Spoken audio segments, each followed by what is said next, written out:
Aim right, achieve big at KR Mangalam University. SIR के मुद्दे पर इंडिया ब्लॉक आज करेगा शक्ति प्रदर्शन। नेता प्रतिपक्ष राहुल गांधी की अगुवाई में चुनाव आयोग के दफ्तर तक मार्च करेंगे 300 विपक्षी सांसद। विपक्ष के मार्च में कांग्रेस अध्यक्ष मल्लिकार्जुन खड़गे, समाजवादी पार्टी के मुखिया अखिलेश यादव और टीएमसी के नेता अभिषेक बनर्जी शामिल होंगे। आरजेडी, डीएमके, लेफ्ट समेत 25 से ज्यादा पार्टियों के सांसद मार्च में हिस्सा लेंगे। कांग्रेस अध्यक्ष मल्लिकार्जुन खड़गे ने आज इंडिया ब्लॉक के सांसदों के लिए डिनर का किया आयोजन। एसआईआर के खिलाफ विपक्ष को एकजुट करने की कोशिश। कांग्रेस ने आज महासचिवों, प्रभारियों और संगठन प्रमुखों की बैठक बुलाई है। मल्लिकार्जुन खड़गे करेंगे अध्यक्षता। मतदाता लिस्ट के मामले को लेकर राष्ट्रव्यापी अभियान की रणनीति पर होगी चर्चा। कर्नाटक के मुख्य चुनाव अधिकारी ने कांग्रेस नेता राहुल गांधी को भेजा नोटिस। वोट चोरी वाले बयान पर मांगे सबूत।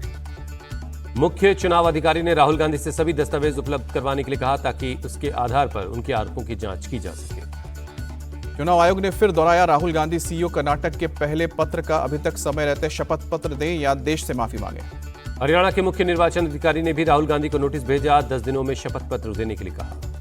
राहुल गांधी के बाद सपा प्रमुख अखिलेश यादव ने भी वोट चोरी के लगाए आरोप। सोशल मीडिया पोस्ट में रामपुर और मिल्कीपुर उपचुनाव में धांधली की बात कही। बिहार में एसआईआर को लेकर 1 अगस्त से अब तक किसी राजनीतिक दल ने कोई दावा या आपत्ति दर्ज नहीं करवाई। चुनाव आयोग ने दी जानकारी। केंद्रीय मंत्री चिराग पासवान बोले, विपक्ष संवैधानिक संस्थाओं को खत्म करना चाहता है। पहले आरोप लगाता है और फिर शिकायत की जांच होने पर सवाल उठाता है। बिहार में क्राइम कंट्रोल हुआ है, ये सिर्फ सीएम नीतीश के लीडरशिप में ही संभव है। चिराग पासवान का बयान। चिराग पासवान की 2-2 एनडीए एकजुट है। विपक्ष अफवाह फैलाकर राजनीतिक लाभ लेना चाहता है।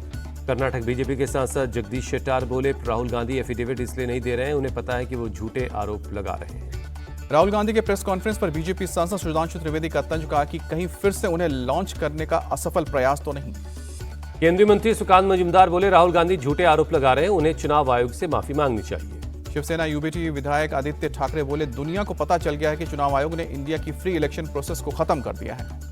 चुनाव आयोग ने बिहार के उप मुख्यमंत्री विजय सिन्हा को नोटिस जारी किया। 2 एपिक नंबर पर 14 अगस्त तक जवाब मांगा। अपने ऊपर लगे आरोपों पर बोले विजय सिन्हा, एक जगह के नाम हटाने की अर्जी दी है, बीएलओ को फॉर्म भरकर दिया था, जन्मतिथि में संशोधन करने का भी आवेदन दिया है। विजय सिन्हा बोले, मैंने सिर्फ लखीसराय में वोट दिया, तेजस्वी यादव बरगलाने का काम कर रहे हैं, वो झूठे आरोप लगा रहे हैं। आरजेडी नेता तेजस्वी यादव का सवाल पूछा कि विजय सिन्हा लखीसराय और बांकीपुर के वोटर हैं, ये गड़बड़ी डिप्टी सीएम की है या चुनाव आयोग की। तेजस्वी यादव ने एसआईआर को फर्जीवाड़ा बताया। बोले, एसआईआर में बड़े पैमाने पर फर्जीवाड़ा हो रहा है, बीजेपी के इशारे पर यह सब कुछ चल रहा है। विजय सिन्हा के 2 वोटर कार्ड को लेकर बोले, सांसद पप्पू यादव, डिप्टी सीएम एक जिम्मेदार पद है, उनको करनी चाहिए गलती स्वीकार। बिहार एसआईआर को लेकर सुप्रीम कोर्ट में आज सुनवाई। सांसद पप्पू यादव और टीएमसी नेता डेरेक ओब्रायन ने दायर की है याचिका। कर्नाटक विधानसभा का मानसून सत्र आज से शुरू होगा। राहुल गांधी के फर्जी वोटिंग के लगाए आरोपों पर हो सकता है हंगामा। लोकसभा में आज पेश होगा इनकम टैक्स बिल। नए बिल में बैजंत पांडा की अध्यक्षता वाली सिलेक्ट कमेटी की ज्यादातर सिफारिशें शामिल होंगी। शुरू में किया रोड शो, सड़क के दोनों तरफ खड़े लोगों को मोदी मोदी नारे लगाते देखे गए। बेंगलुरु में पीएम ने 3 वंदे भारत ट्रेन को हरी झंडी दिखाई। बेंगलुरु से बेलगावी, अमृतसर से कटरा और नागपुर से पुणे के बीच चलेंगी ट्रेनें। पीएम मोदी ने बेंगलुरु मेट्रो की येलो लाइन का उद्घाटन किया। मेट्रो फेज 3 की आधारशिला भी रखी। बेंगलुरु में पीएम बोले, ऑपरेशन सिंदूर के जरिए पूरी दुनिया ने भारत की ताकत देखी। पाकिस्तान में कई किलोमीटर अंदर घुसकर हमारी सेना ने आतंकियों को खत्म किया। बेंगलुरु में पीएम ने ऑपरेशन सिंदूर की सफलता की वजह भी बताई। कहा कि हमारी टेक्नोलॉजी और डिफेंस में मेक इन इंडिया की ताकत रही सबसे बड़ी वजह। कांग्रेस सांसद दिग्विजय सिंह बोले, आतंकियों को पनाह देने पर बहुत कम देशों ने पाकिस्तान की निंदा की, ये हमारी विदेश नीति का फेल्योर है। यूपी विधानसभा में आज हंगामे के आसार। 14 अगस्त तक चलेगा मानसून सत्र। विपक्ष ने यूपी विधानसभा सत्र में बाढ़, स्कूल मर्जर, कानून व्यवस्था और बेरोजगारी जैसे मुद्दों पर चर्चा की मांग की है। 13 अगस्त को सुबह 11 बजे से लेकर 14 अगस्त को दोपहर 2 बजे तक लगातार चलेगी विधानसभा विजन डॉक्यूमेंट 2047 पर चर्चा होगी। 24 घंटे के ज्यादा से ज्यादा विधानसभा सत्र चलाने के अखिलेश यादव ने बताया पागलपन। कहा, अपने 9 सालों में कोई काम नहीं किया और लोगों को 24 घंटे जगाना चाहते हैं। सीएम योगी ने बीजेपी विप टीम के साथ की बैठक। मानसून सत्र की रणनीतियों पर चर्चा। यूपी के basic education minister Sandeep Singh बोले, सपा की पीडीए पाठशाला एजुकेशन सिस्टम का राजनीतिकरण है, मैं इसकी निंदा करता हूं। बिहार के नालंदा में बोले जनसुराज चीफ प्रशांत किशोर, नीतीश राज में सड़क और बिजली की व्यवस्था ठीक हो गई लेकिन लोगों को रोजगार नहीं मिला। पटना में जेडीयू दफ्तर के बाहर कार्यकर्ताओं ने लगाए पोस्टर। सीएम नीतीश के बेटे निशांत से चुनाव लड़ने की मांग की। कांग्रेस नेता आनंद शर्मा ने पार्टी के विदेश मामलों के विभाग के अध्यक्ष पद से इस्तीफा दिया। कांग्रेस कार्य समिति के सदस्य बने रहेंगे आनंद शर्मा। एआईएमआईएम चीफ असदुद्दीन ओवैसी ने एएमयू में फीस बढ़ाने का विरोध किया। कहा, एएमयू के बहुत से छात्र गरीब परिवारों से आते हैं, 35 से 40% की बढ़ोतरी वो कहां से दे पाएंगे। कोलकाता पुलिस के खिलाफ बीजेपी की रैली, पुलिस की लाठीचार्ज का किया विरोध। शुक्रवार को नवानो रैली में लाठीचार्ज का आरोप लगा। कथित तौर पर लाठीचार्ज में आरजीकर अस्पताल की मृत डॉक्टर की मां जख्मी हुई। अस्पताल जाकर मिले केंद्रीय मंत्री सुकांत मजूमदार। टीएमसी प्रवक्ता कुणाल घोष ने कहा कि कोई एक फोटो दिखा दे जिससे साबित हो कि पुलिस ने लाठीचार्ज किया। केंद्रीय मंत्री मनोहर लाल खट्टर बोले, कुछ सालों में दिल्ली के बाद नंबर 2 पर बेंगलुरु का मेट्रो नेटवर्क होगा। पिछले 11 सालों में भारत ने इलेक्ट्रॉनिक उत्पादन 6 गुना और इलेक्ट्रॉनिक एक्सपोर्ट 8 गुना बढ़ा है। केंद्रीय मंत्री अश्विनी वैष्णव ने जानकारी दी। अश्विनी वैष्णव बोले, भारत दुनिया में मोबाइल फोन का दूसरा सबसे बड़ा निर्माता बना है। अमेरिका को स्मार्टफोन सप्लाई करने वाला टॉप कंट्री।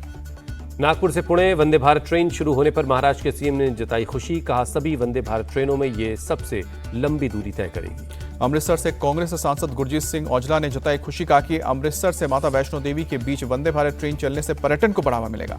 इंडियन नेवी की बढ़ेगी ताकत। 26 अगस्त को अग्रिम पंक्ति के युद्धपोत उदयगिरी और हिमगिरी होंगे शामिल। आरएसएस चीफ मोहन भागवत ने इंदौर में कैंसर सेंटर का उद्घाटन किया। कहा कि शिक्षा और स्वास्थ्य दोनों जरूरी है।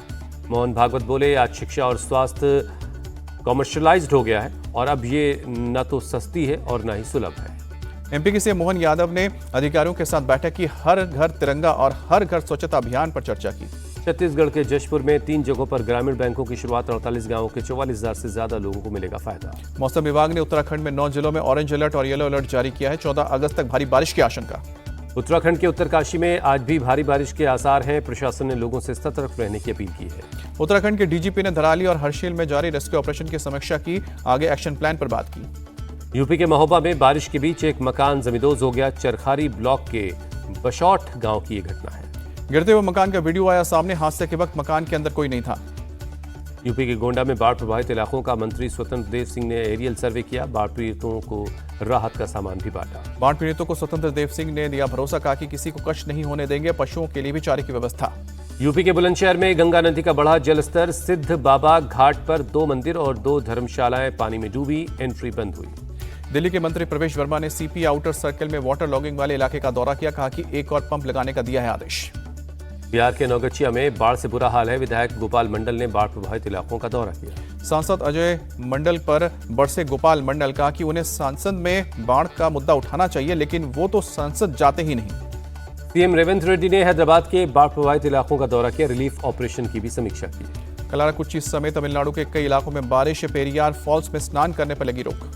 यूपी के फतेहपुर में 200 साल पुराने मकबरे को ठाकुर जी का मंदिर बताने पर तनाव। हिंदुवादी संगठनों ने आज मकबरे में पूजा पाठ करने की चेतावनी दी है। फतेहपुर में प्रशासन अलर्ट। अबूनगर रेडिया मोहल्ले के मकबरे परिसर की बैरिकेडिंग की गई। पुलिस तैनात। गाजियाबाद के इंदिरापुरम में एक सोसाइटी में रेजिडेंट के साथ मारपीट। सीसीटीवी में कैद हुई घटना।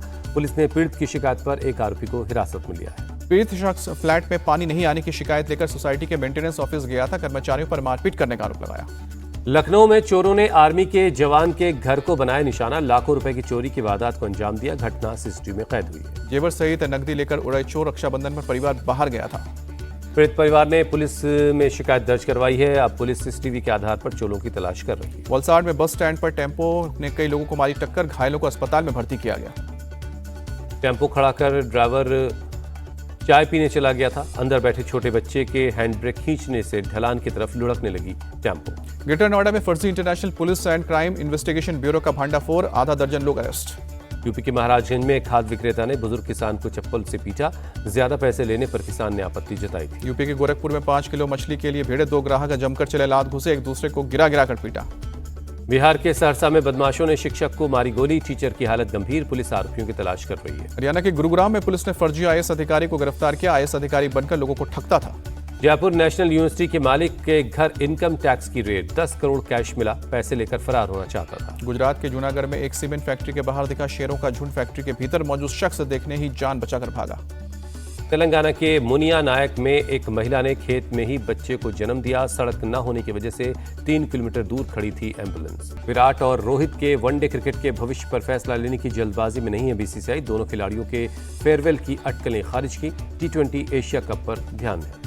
रोहित और विराट के वनडे क्रिकेट से संन्यास को लेकर पूछे सवाल पर बोले सौरव गांगुली, दोनों अगर अच्छा प्रदर्शन करते हैं तो खेलना जारी रखना चाहिए। सौरव गांगुली ने एशिया कप में भारत को जीत का बताया दावेदार। कहा, दुबई की पिचों पर टीम इंडिया को हराना बहुत मुश्किल है। ऑस्ट्रेलिया ने T20 सीरीज के पहले मुकाबले में साउथ अफ्रीका को 17 रन से हराया। 3 मैचों की सीरीज में 1-0 की बढ़त। पहले बल्लेबाजी करने उतरी ऑस्ट्रेलिया की टीम ने 179 रनों का टारगेट दिया।